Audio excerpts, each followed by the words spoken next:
بسم الله الرحمن الرحيم. الحمد لله والصلاة والسلام على رسول الله وعلى آله وصحبه ومن والاه. السلام عليكم ورحمة الله وبركاته.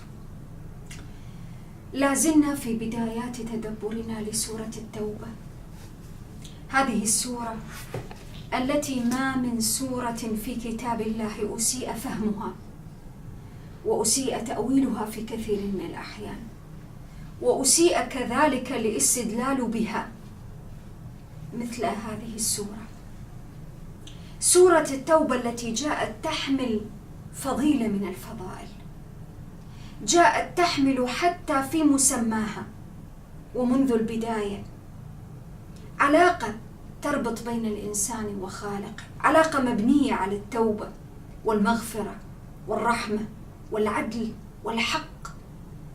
هذه السورة العظيمة أسيء فهمها في كثير من الأحيان، فما عادت هذه السورة التي سميت بها التوبة وفضيلة التوبة إلا وتذكر في مجال القتال والعنف، واستشهد بها العديد من المستشرقين عبر التاريخ والكتاب المعاصرين كذلك الكثير منهم بآيات العنف، وأن القرآن وأن الإسلام كدين يشرع للعنف، يشرع لاستعمال القوة ضد المخالف في الدين، لا يكفل ولا يحترم حرية الأديان ولا حرية المعتقدات ولا يحميها، ويصورون كذلك الإسلام وكأنه جاء ليشن حربا على كل ما هو إنساني. ثم لا يلبثون بعد ذلك أن يتجهوا إلى رسول الإسلام صلى الله عليه وآله وسلم، ذلك الرسول الذي جاء وصفه في أواخر سورة التوبة بأنه عزيز عليكم ما عنتم حريص عليكم بالمؤمنين رؤوف رحيم. هذا الرسول الذي هو الرحمة المهداة للبشرية جمعاء، وليس فقط لمن يؤمن به ولا ليس فقط للمسلمين. هذا الرسول يوصف بأنه الأكثر دموية وعنف ووحشية في التعامل مع المخالف له، حاشاه صلى الله عليه وآله وسلم. وكل ذلك حين نتدبر فيه له أسباب. هذا اللبس الذي وقع ولا يزال يقع حتى لكثير من المسلمين إنما هو نتيجة لتلك المناهج المنحرفة في التعامل مع كتاب الله عز وجل. وواحدة من أعظم تلك الوسائل المنحرفة في التعامل مع كتاب الله هي القراءة العظيم، القراءة التي تبتر الكلمات من سياقاتها، القراءة التي تبتر الآيات من سياق ما جاء في آيات وفي سور أخرى تتناول نفس القضية ونفس الموضوع، حتى يقرأ القرآن وكأنه آيات مقطعة ونصوص مقطعة. من السهل جدا على مستشرق أو على غيره يريد أن يتأولها ليطعن في الدين ويطعن في سماحته وقيمه وعدالته والمقاصد العظيمة التي جاء بها للإنسانية. من السهل عليه جدا وهو يقرأ هذه القراءة العظيم أن يقول بأن القرآن أو يستشهد بأن القرآن يأمر بقتال كل من يخالفه في الدين على سبيل المثال، بناء على ما يعرف بآية السيف أو ما شابه. وهذا كله ما جاء وما كان له أن يحدث إلا في غفلة من كثير من المسلمين عن السبيل الأمثل للتعامل مع كتاب الله عز وجل. سورة التوبة من أواخر ما نزل في المدينة، ولا يمكن أن تقرأ هذه السورة بمعزل عن كل السور التي جاءت التي سبقتها نزلت قبلها. قاعدة عظيمة من قواعد التدبر في كتاب الله أن السور لا ينظر إليها بمعزل عن بقية السور القرآنية. كل سورة من سور القرآن لها محور، لها مقصد، لها غاية. وكل سورة من القرآن الكريم جاءت لتكمل وتتمم على ما جاء في سورة قبلها وفي سورة بعدها. القرآن العظيم، بنية القرآن العظيم فيها ترابط معجز، فيها تواصل في تحقيق تلك المقاصد التي جاءت في كتاب الله عز وجل. هذا الترابط لا يمكن أن ينسجم مع تلك القراءة التي أشرنا إليها ونؤكد خطورتها. القراءة العظيم، القراءة التي تبتر وتتخير وتعزل الآيات والنصوص القرآنية عن سياقاتها وعما جاء فيها وما جاء في غيرها من سور في سياق الموضوع الذي تتحدث عنه الآيات. قاعدة أخرى مهمة كذلك من قواعد التدبر يغفلها الكثيرون، النظر في تلك الأجواء والظروف التي نزلت فيها السورة. سورة التوبة كما ذكرنا من أواخر ما نزل من كتاب الله عز وجل، نزلت بعد فتح مكة، ونزلت بعد العودة، البعض من آياتها نزل بعد العودة من غزوة تبوك. إذن أنا اليوم حين أتدبر في هذه السورة أحتاج أن أنظر كيف كان يعيش المسلمون آنذاك، ما هي الظروف التي كانوا يمرون بها، ما هي تلك الأجواء التي كانوا يمرون بها. صحيح أن مكة بعد فتحها دانت للمسلمين ودخل الناس في دين الله أفواجا، صحيح، ولكن هذا لا يعني أن كل الجزيرة العربية بكل قبائلها دخلت في الإسلام أبدا. وحرية الاعتقاد التي هي قيمة من القيم الأساسية التي جاء بها القرآن العظيم، ولم تمس هذه القيمة لا في حرب ولا في سلم، لا في حالة ما كان المسلمون في ضعف ولا في حالة ما إذا كان المسلمون في قوة. هذه قيمة مطلقة، حرية الاعتقاد لم تمس، والقرآن يكفلها ويحميها حماية منيعة ليجعلها سدا منيعا لا تمس أبدا بأي حال من الأحوال.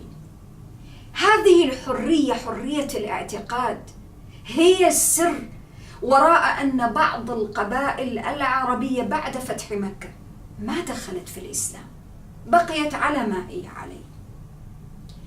ولكن ليست الإشكالية في أنها تبقى على ما هي عليه وقد كفل حرية الاعتقاد القرآن العظيم أبدا. أين الإشكالية؟ الإشكالية أن تلك القبائل، عدد من القبائل، خاصة وأننا نعلم أن الجزيرة العربية قبل رسالة الإسلام ما عرفت شيئا عن نظام مركزي، ولا شيء عن نظام، ولا شيء عن أسس، ولا عن تشريعات، ولا قوانين، إلا ما كانت تقبل به القبائل المختلفة. وكلنا يعلم أن حال العرب قبل الإسلام كان صدام، كان نزاع، كان حروب، كان مواجهات دامية. الذي كان يحكم فيها القوة، منطق القوة، حتى ولو كانت تلك القوة قوة غاشمة، قوة ظالمة. هذا الذي كان يعرفه العرب قبل الإسلام بشكل كبير. الثأر كان يحكم فيهم سنوات طويلة، دماء بريئة كانت تسفك، ما كان هناك شريعة أو قانون يحكم تلك القبائل.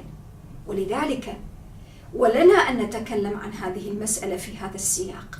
القرآن حين جاء بوصف الأعراب في أكثر من سورة من سوره ما كان يتكلم عن جنسية معينة أو عن جنس أو عن عرق، وهو ذلك الكتاب العظيم الذي جاء ليعلم الناس كيف يتحرروا من تلك النعرات التي تفرق بين الناس.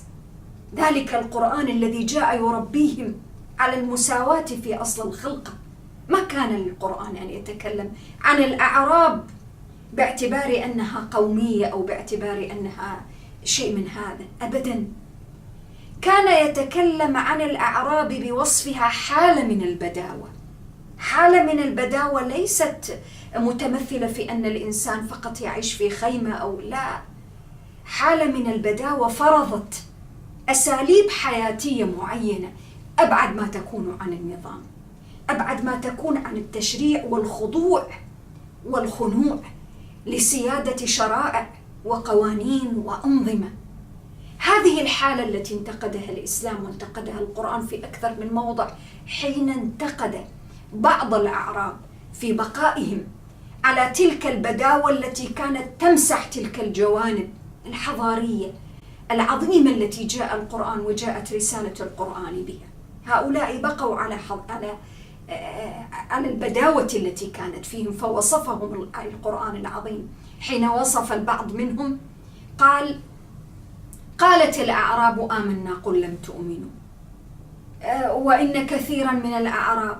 كل هذه الآيات التي تكلمت عن الأعراب وجاءت ببعض الصفات السلبية فيهم كانت تتحدث عن تلك الجوانب التي ما هذبت تحت سلطان الشريعة، شريعة الإسلام وشريعة الدين ونظام الدين، لأن الدين والشريعة الإسلامية التي جاءت في كتاب الله عز وجل وطبقها نبيه صلى الله عليه وآله وسلم جاءت لتعلم الناس كيف يعيشوا في ألفة، في محبة، في تعاون، في تكافل، خاضعين لتشريعات وقوانين عادلة وليست جائرة، ليست مجرد موروثات توارثوها عن آبائهم وأجدادهم بكل ما تحمل من ظلم أو تجاوز أو طغيان في كثير من الأحيان. القرآن جاء بنقلة حضارية حقيقية من خلال تلك المحاولات المستمرة طوال فترة الرسالة لإخضاع أهل الجزيرة العربية على وجه الخصوص لشيء يعرف بذلك النظام العادل، النظام الذي أراد القرآن أن ينتشر وأن يهدى للبشرية بأسرها. أجواء سورة التوبة التي لا بد للمتدبر فيها لكي يدرك ويتفهم تلك المعاني ويبتعد عن كل ما يمكن أن يجره إلى تلك القراءة العظيم، لا بد أن تفهم وتؤخذ بعين الاعتبار. السورة أواخر ما نزل. صحيح أن في فتح مكة نبينا صلى الله عليه وآله وسلم طهر المسجد الحرام من الأصنام. مسجد الحرام كان ممتلئا مكتظا بحجارة، بأصنام، وهذه الأصنام وتلك الحجارة ما كانت شيئا أصيلا في المسجد الحرام الذي أسس على التوحيد. هذا المسجد الذي قال عنه القرآن في سور أخرى إن أول بيت وضع للناس للذي ببكة مباركا، الذي وصفه بأن فيه آيات بينات وهدى للعالمين، وفيه طهارة حسية ومعنوية، وطهر بيتي للطائفين والعاكفين والركع السجود. هذا البيت لوث بتلك الحجارة والأصنام وعبادة الأصنام التي ابتدعها العرب واستوردوها من بلاد الشام كما تحكي أكثر كتب التاريخ والسير. إذن في فتح مكة استطاع النبي صلى الله عليه وآله وسلم أن يطهر البيت من تلك الحجارة التي كما جاء في بعض كتب التاريخ أن كان ما يزيد على 300 صنم موجودة في الكعبة بكل تلك الطقوس الشركية التي أبعد ما تكون عن التوحيد والحنيفية السمحة التي على قواعدها بني ذلك البيت. ولكن نبينا صلى الله عليه وآله وسلم ما تخلص من كل تلك المظاهر التي كانت تصاحب الطقوس التي كانت تقام خلال فترة وخلال موسم الحج. طهر الكعبة فعلا وطهر المسجد الحرام من الأصنام، ولكن بقيت طقوس العرب، ومنها أنهم كانوا يطوفون في البيت عراة. بقيت تلك الطقوس. سورة التوبة وبعد مرور تلك الفترة جاءت لتعلن البراءة، تعلن البراءة بأنه قد حان الوقت الآن أن تطهر هذه البقاع المقدسة من كل مظاهر الشركيات وطقوس الشرك. لا يمكن أن يجتمع توحيد وشرك، ولا يمكن أن يجتمع توحيد والحج من أعظم العبادات التي تعكس قيمة التوحيد وتوحيد الله سبحانه وتعالى ومسألة الابتعاد عن الشرك وتنزيه التوحيد. ما كان ممكن أن يجتمع ذلك التوحيد وتلك الطقوس الشركية التي كانت تمارسها بعض القبائل العربية في موسم الحج. ولذلك وفي تلك الأجواء نزلت سورة التوبة. البعض من هذه القبائل العربية خارج مكة كانت تشكل عوامل ضغط وتمرد وعصيان وخروج على نظام وتشريعات الإسلام، الرسالة العظيمة التي جاء نبينا عليه الصلاة والسلام لإرسائها في المدينة في المجتمع الأول. بقيت تلك القبائل ليست مجرد أنها قبائل وثنية تعيش في حياتها أو تعيش كما يقال لحالها بمعزل عن حياة المسلمين أو بمعزل عما يحدث في الخارج. أبدا، بقيت بؤر للعصيان والتمرد على المسلمين، تشكل جيوب تهديد للمسلمين، خاصة وأن المسلمين كما ذكرنا في تلك الفترة التي نزلت فيها آيات سورة التوبة كانوا يتعرضون في ذات الوقت إلى تهديدات مختلفة من قبل دولة الروم. غزوة تبوك جاءت وجهز فيها ذلك الجيش، جيش العسرة، سمي وعرف بجيش العسرة لأن الروم ودولة الروم كانت قد جهزت جيشا تريد به أن تهاجم النبي صلى الله عليه وآله وسلم والمسلمين في المدينة. فكان من الطبيعي أن نبينا صلى الله عليه وآله وسلم يجهز الجيش لأجل أن يحمي كل تلك الحدود. وفعلا هذا ما حدث في غزوة تبوك. بمجرد أن سمعت كما سنأتي عليها في موضعها في الآيات، سمع الروم بخروج وتجهيز النبي صلى الله عليه وآله وسلم للجيش فتراجعوا. إذن القضية كانت بهذه الأجواء. نعم، هذا إضافة إلى تلك القبائل العربية التي كانت تسكن ما بين الحجاز وما بين الشام وتشكل تهديدا آخر للنبي صلى الله عليه وآله وسلم والمسلمين. إذن المسألة مسألة علاقات دولية كما يصطلح عليه في زماننا، مسألة سياسة، مسألة تعامل مع الآخر. بكل تأكيد بكل تأكيد هذا ما تتناوله سورة التوبة. سورة التوبة نزلت في تلك الأجواء التي كانت تشكل فيها تلك القبائل العربية في الجزيرة العربية وما بين الحجاز والشام مواطن تهديد للمجتمع المسلم، مواطن تهديد بحيث أنهم كلما وجدوا فرصة لنقض العهود والمواثيق نقضوها. فإذا ما رأوا أن المسلمين قد شغلوا بشيء نقضوا العهود والعقود، رأوا أن المسلمين قد تفرغوا لهم وليس هناك شيء يشغلهم سكتوا وسكنوا. هذه الحالة من التذبذب وعدم الاستقرار ما كان من الممكن أن تترك هكذا في الجزيرة العربية. إذن التشريعات التي جاءت في سورة التوبة جاءت لأجل تنظيم تلك الأوضاع بكل تأكيد. وبالتالي النتائج المترتبة على إعمال هذه القاعدة في تدبرنا لسورة التوبة أننا أمام سورة إلى جانب كذلك السور التي نزلت في هذه المسائل والقضايا التي تناولتها سورة التوبة إنما جاءت لتبني ما يعرف بالنظام العالمي، نظام عالمي.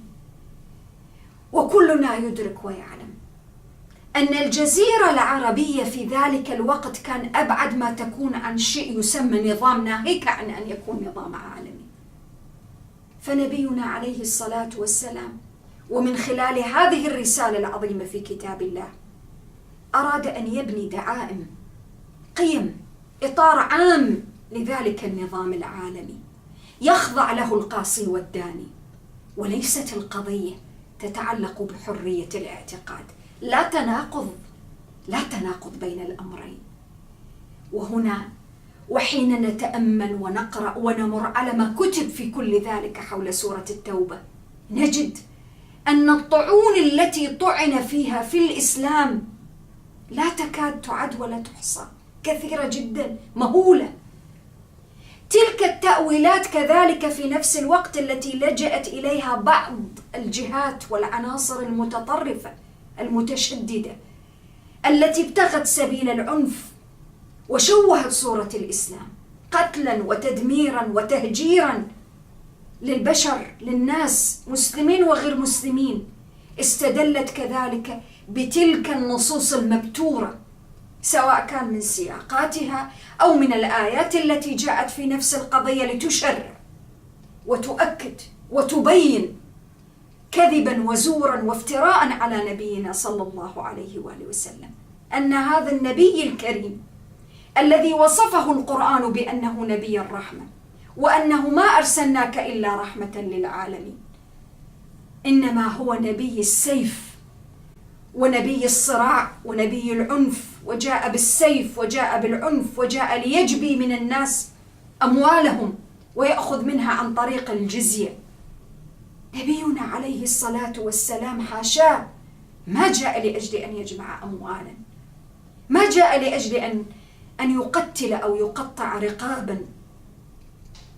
لا يمكن لهذا الفهم المعوج المفترى، لا يمكن لهذا الفهم أن يستقيم مع عشرات الآيات والسلوكيات والجزئيات التي وضحت فيها صورة النبي الكريم صلى الله عليه وآله وسلم.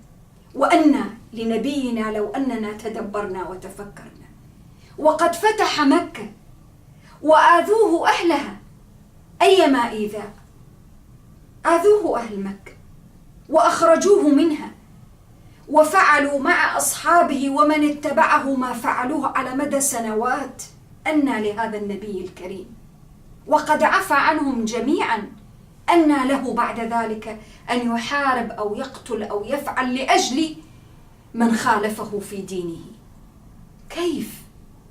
كيف يمكن أن تستقيم كل تلك الجزئيات؟ لا يمكن للإنسان حين يقرأها إلا يصاب بحالة من عدم الثقة والتردد والشعور بالتناقض بين تلك الآيات وهذه الآيات، ثم يلجأ بعد ذلك إلى ما عرف عند كثير من العلماء بالنسخ، فهذه الآية نسخت تلك الآية، وهذه الآية التي حضت الناس على القتال نسخت تلك الآيات التي حضتهم على التسامح والسلام والتعايش، ليظهر لنا القرآن الكريم وكأنه كتاب يحوي حاشاه العديد من التناقضات كما أراد أن يصفه العديد من المستشرقين والكتاب الذين طعنوا في هذا الدين وفي هذا القرآن.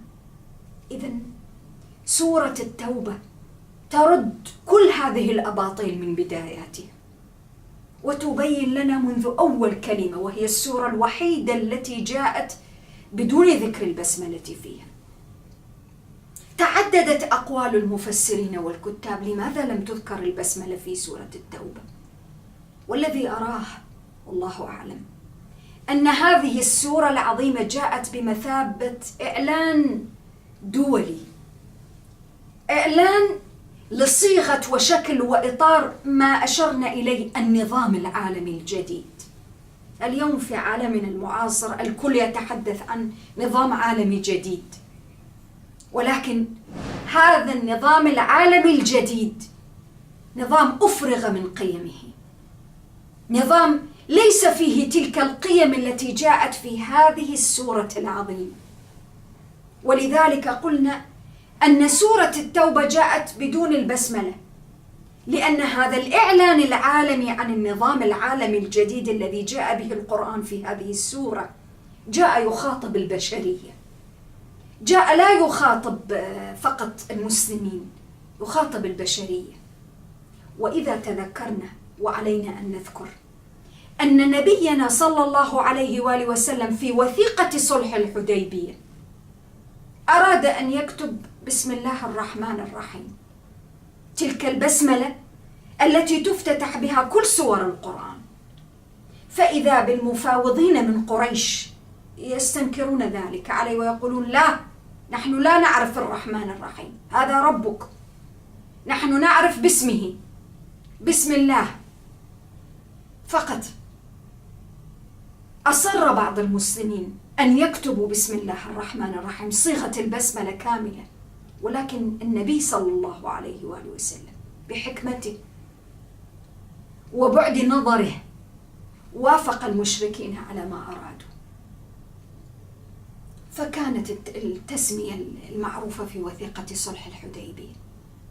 وهنا والقرآن في سورة التوبة يخاطب البشرية عبر التاريخ، يخاطب البشرية في ذلك الحاضر الذي نزل فيه، بشرية بأكملها، من يؤمن به ومن لا يؤمن به. يخاطب المشركين، يخاطب الوثنيين، يخاطب أولي الكتاب وأهل الكتاب الذين لم يؤمنوا بما جاء به عيسى عليه السلام وغيروا وحرف، يخاطب كل الأشكال، منافقين يؤمنون بالشيء في ظاهر ولا يؤمنون به في بواطن، كل أولئك البشر. خطاب عالمي. ويخاطب كل تلك الأمم التي هي موجودة الآن وفيما بعد.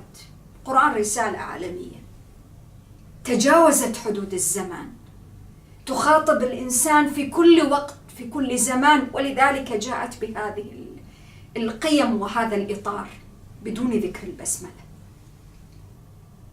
وأول تلك الأطر لذلك النظام العالمي الذي جاءت به سورة التوبة العظيمة، ولذلك هي أواخر ما نزل، جاءت تبين تلك القيم التي أشرنا إلى فراغ وخواء النظام العالمي المزعوم الجديد الذي هيمنت وسيطرت عليه دول الغرب والشرق بقوتها وبكل ما فيها من قيم خاوية ما أعطت للكرامة الإنسانية حقها.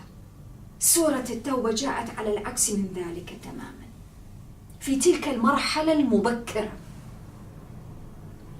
وقبل أن نبدأ في تدبر السورة، نحن بين يدي سورة التوبة، هناك عشرات النقاط والقضايا التي لا بد أن نفهمها قبل أن نبدأ في تدبر الآيات.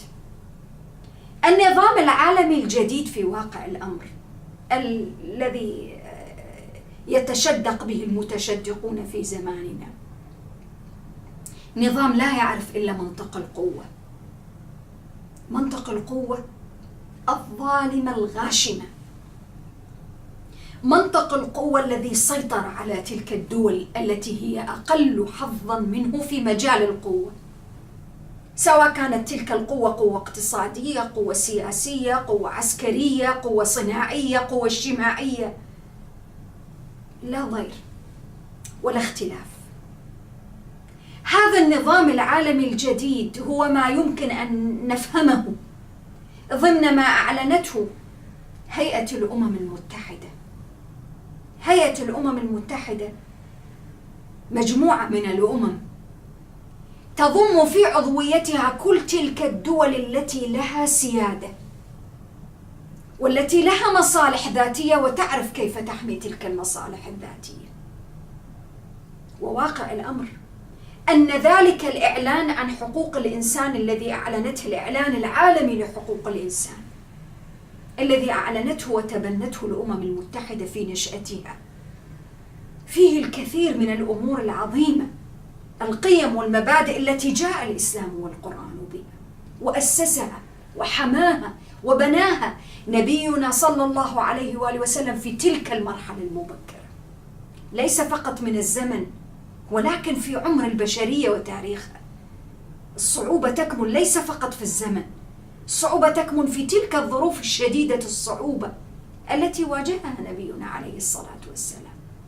كما ذكرنا الجزيرة العربية وجيران الجزيرة العربية ما عرفوا نظاما تشريعيا يقوم على احترام إنسانية الإنسان واحترام كرامته واحترام تلك الإنسانية بعيدا عن كل تلك العرقيات والعنصريات.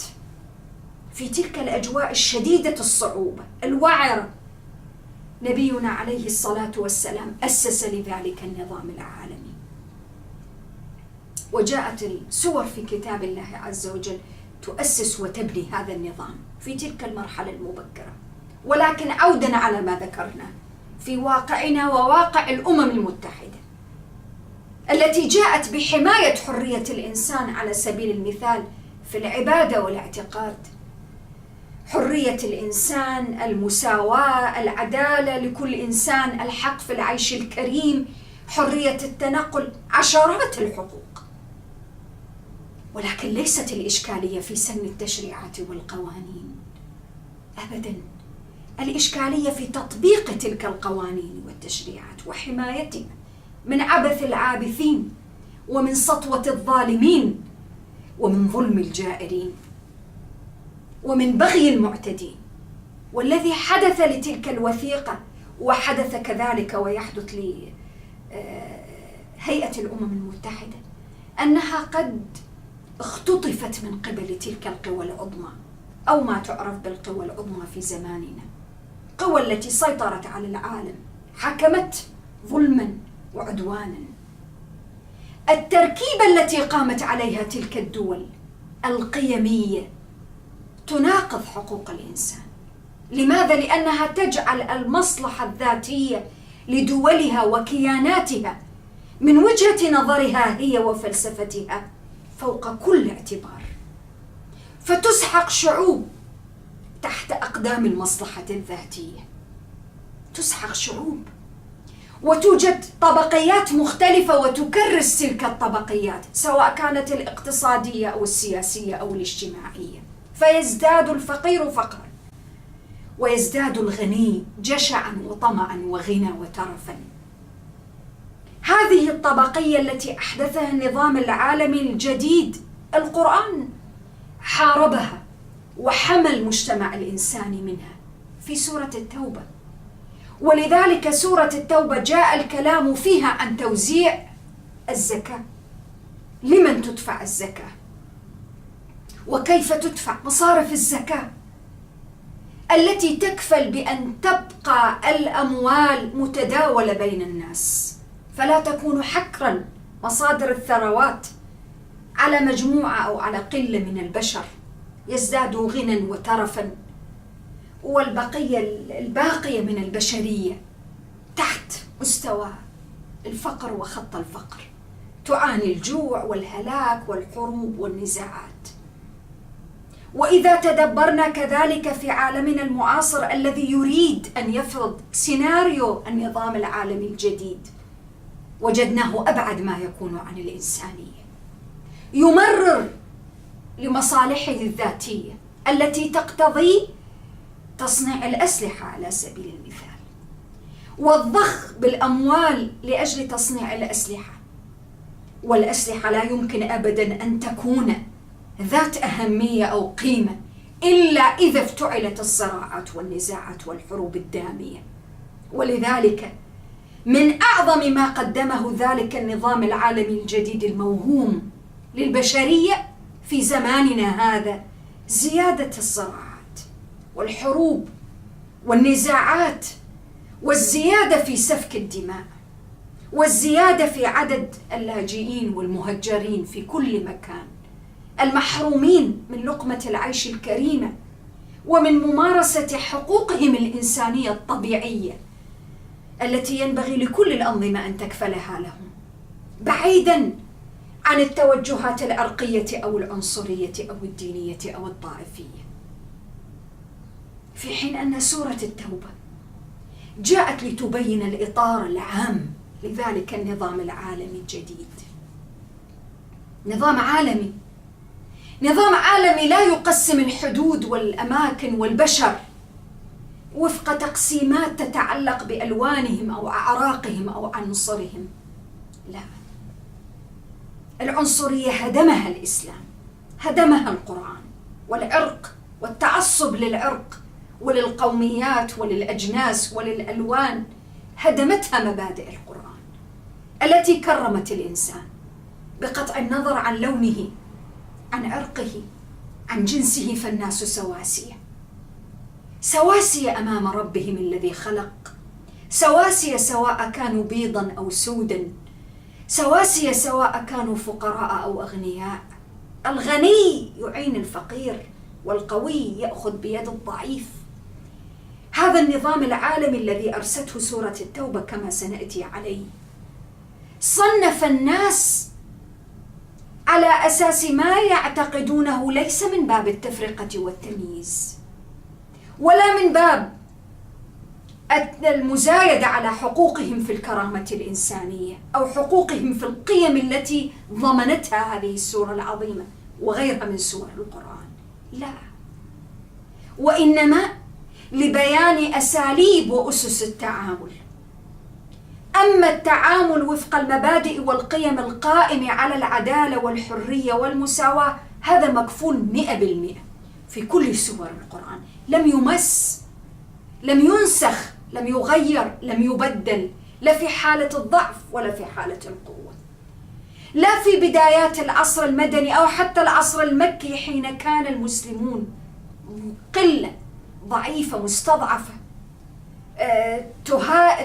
تهدد في أنفسها وفي أموالها وتصادر أموالها لمجرد أنها وحدت الله عز وجل وخالفت عبادة الأصنام. لا، لم تتغير لا في حال الضعف ولا في حال القوة. القيم غير قابلة للمساواة، غير قابلة للمساومة، غير قابلة للمداهنة، غير قابلة للتفاوض عليها. إذن ما الذي يتغير؟ بعض التفاصيل المتعلقة بالتنظيم والتعامل. إذن هذه التشريعات التي جاءت في سورة التوبة والتي يتم التعامل فيها مع الناس حسب التقسيمات التي جاءت في سورة التوبة، بناء على هذا تبني العلاقات الدولية، شكل العلاقات الدولية. شيء طبيعي أن علاقات الدول فيما بينها وبين بعضها البعض تتغير في حال السلم عن حال الحرب، في حال التعامل مع دولة أو مع كيان يحترمها ولا يغير عليها ولا يتمرد عليها ولا يهدد وجودها بالغارات وبالسرايا والحروب كما كانت يفعل العرب قبل الإسلام في الجاهلية، يغيرون على بعضهم البعض. وبين كيان آخر أو دولة أخرى تحترم حقوق الجوار، لا، الوضع مختلف في التعامل، ولكن القيم لا تمس: عدالة، حرية، مساواة. وتحت الحرية تندرج حرية الاعتقاد. ولذلك من الزور والبهتان أن يقال بأن هذه السورة العظيمة جاءت لتؤسس وتكرس حرب الناس إلى أن يقولوا أشهد أن لا إله إلا الله وأشهد أن محمد رسول الله، قتال البشر حتى يقولوا لا إله إلا الله. وأي لا إله إلا الله تلك التي يطالب بها القرآن تحت ضغط السيف والقوة؟ أي لا إله إلا الله؟ أي شهادة تلك؟ هذا الفهم القاصر الذي أساء للقرآن وأساء للإسلام وأساء لنبينا الكريم عليه الصلاة والسلام ولدينه العظيم ولصفته بأنه نبي الرحمة. وليس، احنا قلنا في أكثر من مرة، نحن قلنا أن هناك ترابط وتناسب عجيب بين أول السورة وموضوع السورة ومحور السورة وأواخر السورة التي جاءت بوصف نبينا الكريم. لقد جاءكم رسول من أنفسكم عزيز عليه ما عنتم حريص عليكم.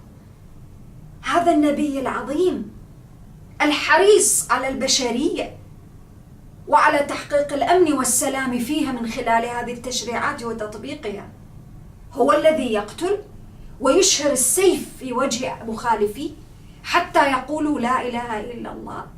لا يمكن، لا يستقيم هذا الفهم. هذا الفهم الذي يناقض ويخالف مناقضة صريحة عشرات الآيات في كتاب الله عز وجل وحياة النبي عليه الصلاة والسلام العملية.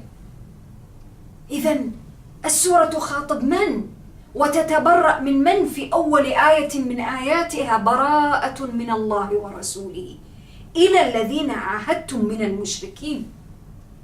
أناس عاهدوكم وفيما بينكم وبينهم معاهدات نقضوها، كلما وجدوا فرصة ونارا للحرب أوقدوها وأشعلوها، يشعلون الفتن والعصيان والتمرد والبلبلة والصراعات والنزاعات. أناس لا يريدون أن يخضعوا ولا أن تعيش الجزيرة العربية التي أريد لها أن تكون أنموذج لتطبيق ذلك النظام العالمي الذي جاء به القرآن، نظام السلام والتعايش، نظام التسامح في غير مذلة ولا ضعف، نظام القوة ولكن القوة العادلة وليست القوة الغاشمة، نظام المصالح المشتركة ولكن ليست مصالح طرف على حساب سحق أطراف وشعوب وأمم. هذا النظام الذي جاء به القرآن في سورة التوبة. براءة من الله ورسوله إلى الذين عاهدتم من المشركين نقضوا العهود والمواثيق، ما استقاموا، أرادوا دائما أن يبقوا شوكة في حلق وفي جوف تلك الدولة الفتية التي أراد الإسلام أن تطبق ذلك النظام العالمي الجديد وينعم به الجميع. أرادوا لتلك الجزيرة العربية، شبه الجزيرة العربية، أن تبقى حلبة للصراعات والنزاعات، ميدان للصراع. وفي كل زمن وفي كل وقت هناك من يعرف بتجار الحروب، أناس تصنعهم الحروب، أناس لا يمكن أبدا أن يطفوا على السطح، سطح الغنى والثروة والكسب العاجل، إلا من خلال الحروب، إشعال الفتن والنزاعات والصراعات الدامية بين البشر. ولنا أن نتفهم هذه المعاني ونحن ننظر في واقعنا المعاش، الواقع الذي تعرفه النظم الدولية الآن، النظام العالمي الجديد المتحضر الذي تقوده قوى الشرق والغرب، الذي أشعل فتائل الفتن في كل مكان بين الشعوب المكان الواحد، بل بين عناصر وأفراد المجتمع الواحد، وليس فقط بين الدول، وجعل العالم يئن تحت ويلات الحروب، تهجير، لجوء، إهانة لكرامة الإنسان، إهانة لكل الحقوق الإنسانية التي عرفتها البشرية، حتى الجاهلية كانت تعرف شيئا عنها. هذه الإهانات ما كان لها أن تكون لو أن ذلك النظام العظيم القائم على هذه القيم والعدالة والحرية والمساواة احترم من قبل الجميع. ولكن حين تصبح تلك القيم التي ذكرنا الإعلان العالمي لحقوق الإنسان جاءت به الأمم المتحدة، كان يمكن أن يكون تغيرا إيجابيا في حياة البشرية، ولكن الذي حدث أنه اختطف من قبل كل تلك القوى التي باتت تلعب به يمينا وشمالا من خلال حق النقد أو الفيتو أو ما يعرف بهذا. فمهما وقع من عدوان من دولة على أخرى، لا يمكن للأمم المتحدة أن تحمي تلك الدول المظلومة، ولا تحمي تلك البشر والتجمعات البشرية من العدوان وويلات الحروب. لماذا؟ بحق الفيتو الذي تسيطر عليه تلك القوى الغاشمة الظالمة. القرآن العظيم جاء ليؤسس في تلك المرحلة المبكرة النظام العالمي الجديد. نكمل في المرة المقبلة بإذن الله. السلام عليكم ورحمة الله.